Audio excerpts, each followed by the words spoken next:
makain ng ating mga anak. So ito po yung kinalabasan ng ating pagluto. So very simple.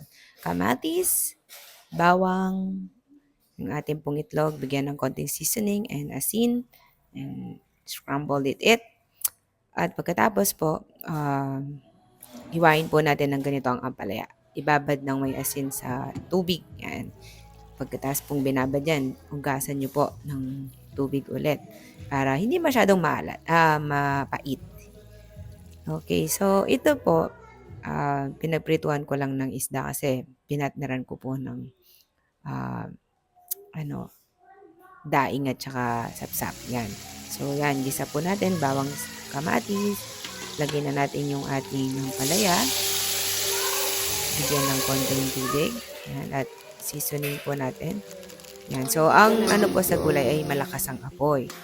No, and ayun, hindi ko po nailagay yung video natin na paglagay ng itlog. Sobrang ano lang po, mabilisan. Yan. So, pag malakas yung apoy at nakita nyo pong ganyan na itsura yung palaya, pwede po yan. Kasi masarap po yung medyo half po. Yan.